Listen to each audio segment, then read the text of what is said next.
Hey, what's happening guys? This is Mike Moo here, and in this short video I'm going to talk a little bit about this Sony digital paper reader. This is something like the DPT-RP1. It's also called the digital paper, and this is the 2017 model. I know they had a previous version. I've never used that before. Always wanted to try one out, and in 2017 they came out with something that I thought was going to be pretty useful for me in order to read technical documents, and also importantly, also be able to take notes too. This unit runs about $700. That's pretty pricey, especially if you haven't picked out if you've never purchased an ebook reader, you don't know what that's about, or you're thinking about comparing this versus an iPad. They're roughly about the same price. But what you get with this is, of course, is that this is fully e-ink display, which is very easy on your eyes. And on top of that, the surface that is on here on the digital paper with the pen actually feels and writes a lot more like paper than an iPad ever will or ever could be able to do right now, just simply because the screen's completely different. Now, I want to say that the pen writing quality is actually really excellent. You will probably be very satisfied with it, especially since it comes with two different types of nibs. The nib that I have on here is the felt-like tip nib, which feels very, very similar to a felt marker, even a slightly soft pencil. I really like that feeling on here, and I really like taking notes on this a lot more than I do with the iPad. There is no pressure sensitivity on here, and you also have to charge it via micro USB. So this is something that has a built-in battery. At least you don't have to go ahead and purchase a separate battery in order to use with it. I've actually had this for about 3 weeks now, and I've only had to charge this once. So it's actually worked out pretty well. It's got a different other type of nib also included that's a little bit smoother and will be a bit more durable. However, I haven't actually used that one because I'm very happy with the felt tip pen right here. It's also got two little buttons on here. One of the buttons is also used to erase, and I'm not sure what the other button's for. I've never actually had a use for it. I'm sure there's something that I can configure on it, but I haven't really gotten that far into it.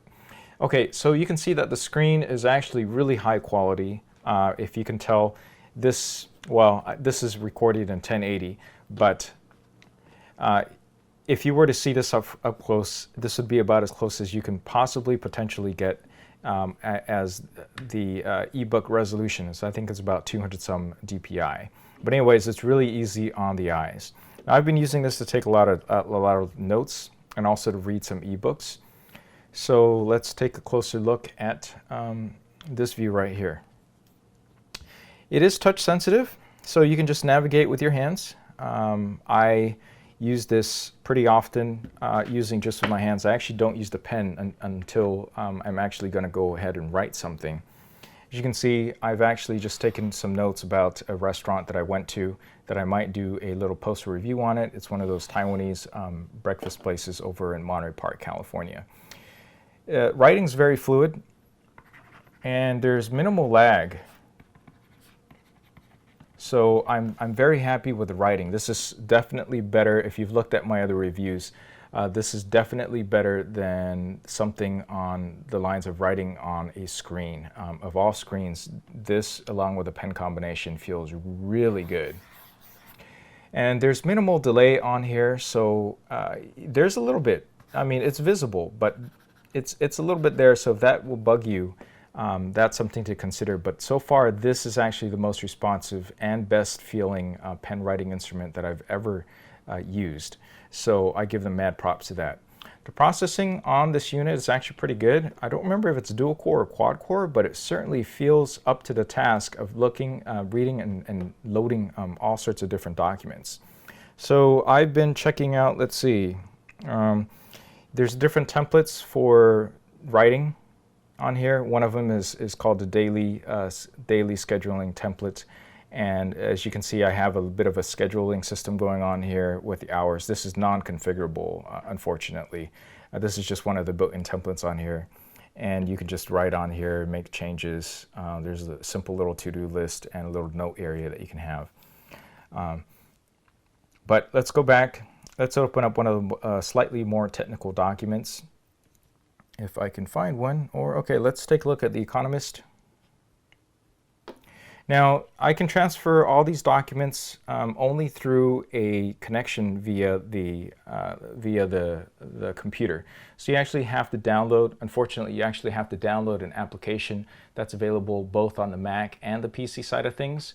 And that actually is not, it's not the worst in the world, but it's unfortunate that even with Wi-Fi on here and Bluetooth, I'm not able to go ahead and configure and connect to those by myself. Okay, I actually have to connect to the Mac or the PC application in order to, for instance, if I see a document or something, or a web display or something that I want and I'm browsing, if I print to PDF, or I can actually print directly to the ebook and it will transfer that wirelessly after I have everything configured.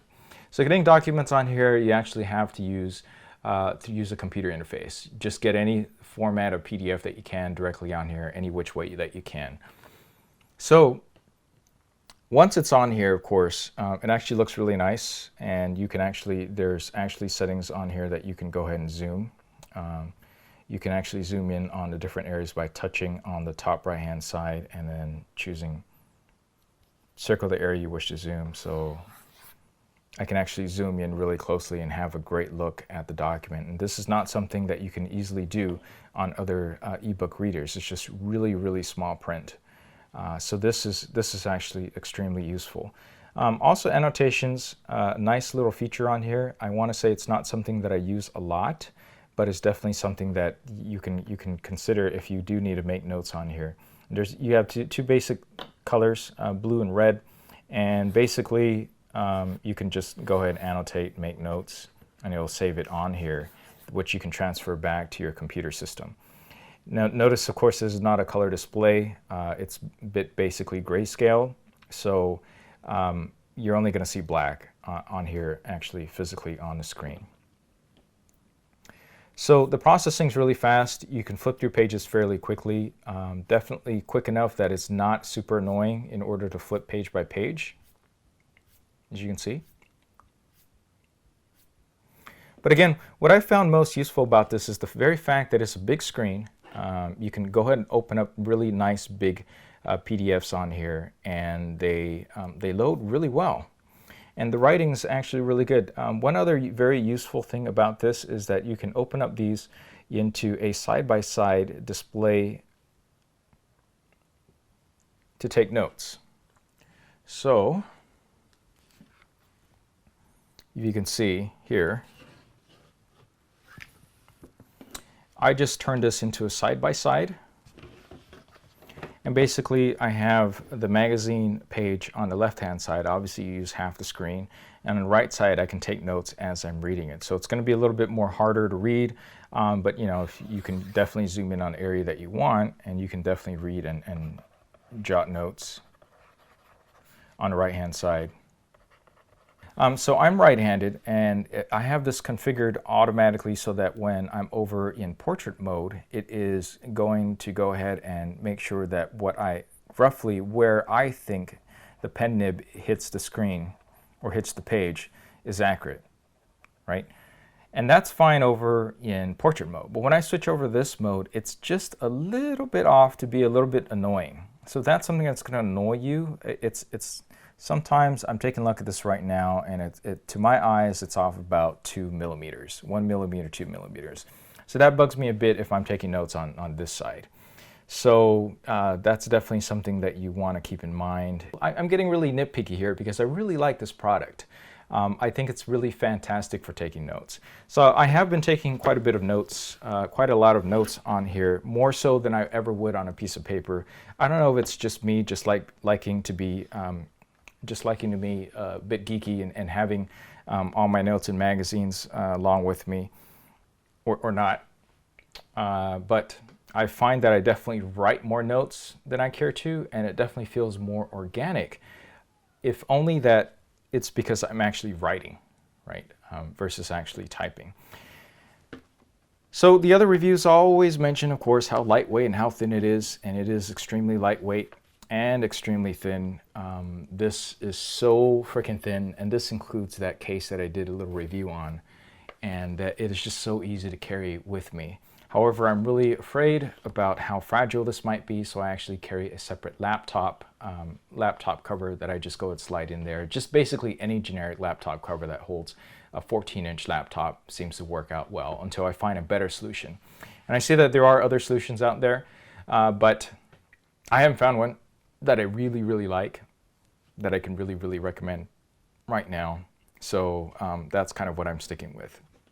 Anyway, I highly recommend this if you're needing to read a lot of documents. If you are a student that is able to print out stuff like your syllabus, your class notes, and etc. to PDF, this is absolutely fantastic. I really wish I had this during college. So right now I'm enjoying it for taking my own notes and reading different magazines. If the magazines allow you to print out stuff, or if you're online looking at some sort of document and you can print from it, or switch it through Calibre, which is the ebook reader thing, you could transfer everything on here. This thing has 16 gigabytes of space and storage, which is actually quite a lot.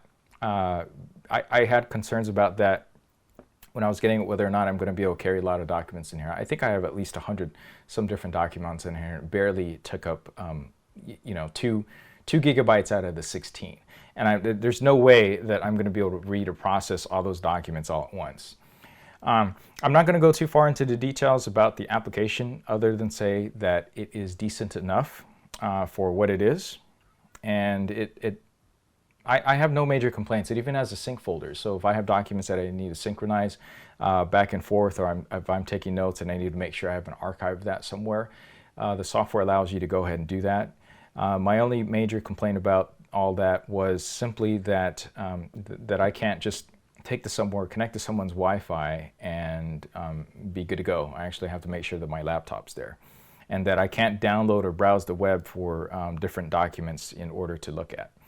I haven't tried the NFC function. You'll notice that there's a little bit of an NFC button switch up there, and just seriously just haven't actually used any of that. And that's because I primarily use an iPhone. And I should note that I haven't tried the client on the Macintosh side, so I don't know if there's any differences between the Mac side and the PC side. I've used this on the PC side only. One other very important thing you'll note in other reviews is the very fact that jumping around pages could be a bit annoying, and because there is no table of contents per se. And that is true. There are workarounds about that. Some other people have explained it pretty well.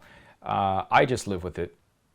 If I really wanted to jump around everywhere, this is definitely not the device for me in order to do that. So keep in mind, this will do a lot better if you know what page, and if you're willing to go ahead and annotate. You can do some sort of annotation and go back and choose how to get back to the table of contents, figure out what page it is, and then jump to that page. That would be something that you will just have to put up with. The processing is about as fast as I've ever seen, and I think if they try to add a bunch of those other features to it, I think it would make it way too prohibitively costly, etc. So that's just something you're gonna have to live with. All right, so now I'm pretty much just rambling on about this. Let me know if you have any questions for me about this little ebook reader. I will mention one other important thing about this, and that's that these nibs are actually somewhat pricey. Okay, there's just no way around it. You just do your best and try to find what you can find on sale. So I think it's like $20 for 6 nibs. I'll have a link down below. And while I've been writing, I don't write a whole lot. Clearly I have written some documents down here, but I have not written like a crazy amount on this ebook thing. So just figure that in. It's going to be more costly than using just paper, obviously, and refill pens or refillable pens. It's just going to be more costly. So that's something that's just going to be ongoing, and there is no way around that. But you get the best experience that you can possibly get on the ebook reader with this set. Also, don't lose the pen. The pen is about $60. $60, $70, or $80, depending on where you can find it. The cheapest I've seen it was about $55 by some other third-party seller on Amazon. And you cannot use another stylus pen for this. You have to use this one specifically by Sony. So you have to make sure that you get this. It's also actually got a little bit of a magnet that actually attaches just right over here on the top right-hand side. So it actually attaches to the side if you're not using the case. But if you are using the case, I actually just recommend just sliding it through here. And I have a different review on this case on a different video, so you might want to check that out. This is also good in controlled document environments because you have control server settings that allow you to lock things up and encrypt it. And I don't know what the encryption is on here because I did not actually look at the menu, but there's different features on here that you can go ahead and use to make sure that you lock all the contents of your notes in here. So in case anybody decides to be a peeper and look around at your items, there are actually settings on here that allow you to go ahead and control what people can add or make changes to on your document. So that's actually pretty useful to have and to know. All right, I think that pretty much about covers it. Organizational wise, you can sort things all under different folders if you want to. It's much easier to adjust and make those changes on the software side and then synchronize than it is to try to do that over here, as far as I know. So let's take a look.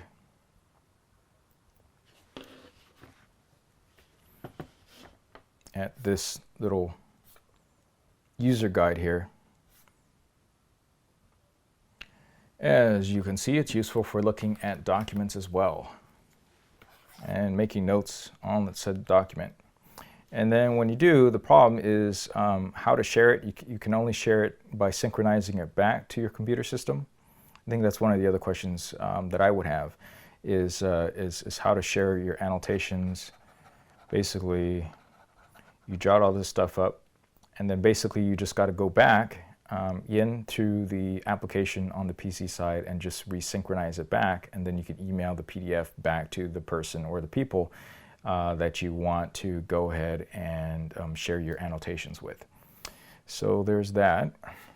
I think that pretty much about covers it. DRM materials, no, this is not going to be a read those. This will just purely read from PDFs or unencrypted PDFs, unprotected PDFs, etc. Basically, you want to unlock as much as you can before you transfer it over. There are no enterprise revision changes that this thing can have. I mean, you're talking about full-on like Adobe PDF revisioning, things like that. So it's not going to have anything like that right now, anyway. Who knows if they'll add it later? Maybe if people ask for it, maybe they'll add it later. Okay, so that's it for my thoughts and rambling thoughts about the Sony DPT-RP1, something like that. It's a 2017 digital paper notebook. If you have any other questions, please let me know. You can also tweet me and I will respond to you. Please subscribe. Please like this video. Thank you for watching. I hope this was useful to some of you out there. All right, I'll catch you in the next one.